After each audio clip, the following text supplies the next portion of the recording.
Hi everyone, welcome back to Chapter 3 of George's Marvellous Medicine. Chapter 3 is called George Begins to Make the Medicine. Now, in Chapter 2, George hatched his plan. Let's see how he puts that into action. George took an enormous saucepan out of the cupboard and placed it on the kitchen table. "George!" came the shrill voice from the next room. "What are you doing?" "Nothing, Grandma," he called out. "You needn't think I can't hear you just because you've closed the door. You're rattling the saucepans." "I'm just tidying the kitchen, Grandma." Then there was silence. George had absolutely no doubts whatsoever about how he was going to make his famous medicine. He wasn't going to fool about wondering whether to put in a little bit of this or a little bit of that. Quite simply, he was going to put in everything he could find. There would be no messing about, no hesitating, no wondering whether a particular thing would knock the old girl sideways or not. The rule would be this: whatever it was, if it was runny or powdery or gooey, in it went. Nobody had ever made a medicine like that before. If it didn't actually cure Grandma, then it would anyway cause some exciting results. It would be well worth watching. George decided to work his way round the various rooms one at a time and see what they had to offer. He would go first to the bathroom. There are always lots of funny things in the bathroom. So upstairs he went, carrying the enormous two-handled saucepan before him. In the bathroom, he gazed longingly at the famous and dreaded medicine cupboard, but he didn't go near it. It was the only thing in the entire house that he was forbidden to touch. He had made solemn promises to his parents about this, and he wasn't going to break them. There were actually things in there, they had told him, that could actually kill a person, and although he was out to give Grandma a pretty fiery mouthful, he didn't really want a dead body on his hands. George put the saucepan on the floor and went to work. Number 1 was a bottle labelled Golden Gloss Hair Shampoo. He emptied it into the pan. "That ought to wash her tummy nice and clean," he said. He took a full tube of toothpaste and squeezed out the whole lot of it in one long worm. "Maybe that will brighten up those horrid brown teeth of hers," he said. There was an aerosol can that was made of superfoam shaving soap that belonged to his father. George loved playing with aerosols. He pressed the button and kept his finger on it until there was nothing left. A wonderful mountain of white foam built up in the giant saucepan. With his fingers, he scooped out the contents of a jar of vitamin-enriched face cream. In went a small bottle of scarlet nail varnish. "If the toothpaste doesn't clean her teeth," George said, "then this will paint them as red as roses." He found another jar of creamy stuff labelled Hair Remover. "Smear it on your legs," it said, "and allow to remain for 5 minutes. George tipped it all into the saucepan. There was a bottle with yellow stuff inside it called Dishworth's famous dandruff cure. In it went.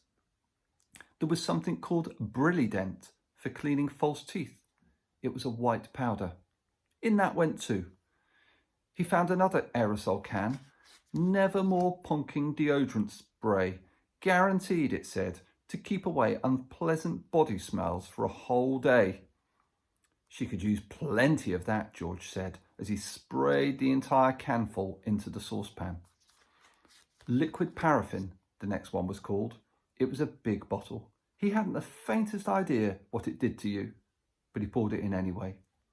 That, he thought, looking around him, was about all from the bathroom. On his mother's dressing table in the bedroom, George found yet another lovely aerosol can.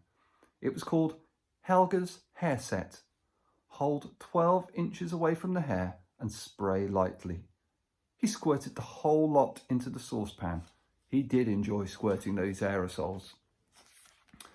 There was a bottle of perfume called Flowers of Turnips. It smelled of old cheese. In it went. And into went a large round box of powder. It was called Pink Plaster. There was a powder puff on top and he threw that in as well for good luck. He found a couple of lipsticks. He pulled the greasy red things out of their little cases and added them into the mixture. The bedroom had nothing more to offer, so George carried the enormous saucepan downstairs again and trotted into the laundry room, where the shelves were full of all kinds of household items. The first one he took down was a large box of super white for automatic washing machines. Dirt, it said, will disappear like magic. George didn't know whether Grandma was automatic or not, but she was certainly a dirty old woman. So she'd better have all of it, he said, tipping the whole box full in. Then there was a big tin of Waxwell floor polish. It removes filth and foul messes from your floor and leaves everything shiny bright, it said. George scooped the orange-coloured waxy stuff out of the tin and plonked it into the pan. There was a round cardboard carton labelled flea powder for dogs. Keep well away from the dog's food, it said, because this powder, if eaten, will make the dog explode. Good, said George, pouring it all into the saucepan. He found a box of canary seed on the shelf. Perhaps it'll make the old birds sing, he said, and in it went. Next, George explored the box with shoe cleaning materials, brushes and tins and dusters.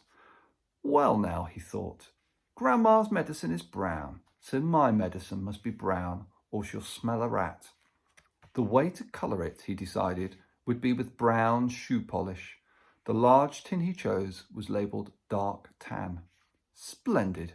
He scooped it all out with an old spoon and plopped it into the pan. He would stir it up later. On his way back to the kitchen, George saw a bottle of gin standing on the sideboard. Grandma was very fond of gin.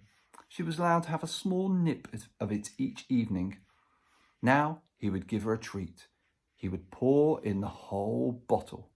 And he did. Back in the kitchen, George put the huge saucepan on the table and went over to the cupboard that served as a larder. The shelves were bulging with bottles and jars of every sort. He chose the following and emptied them one by one into the saucepan. A tin of curry powder, a tin of mustard powder, a bottle of extra hot chili sauce, a tin of black peppercorns, a bottle of horseradish sauce.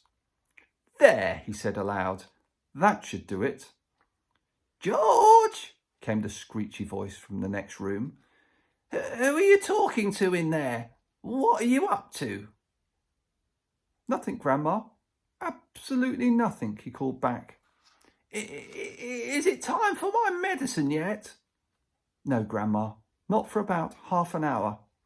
Well, just see you don't forget it. I won't, Grandma, George answered. I promise I won't.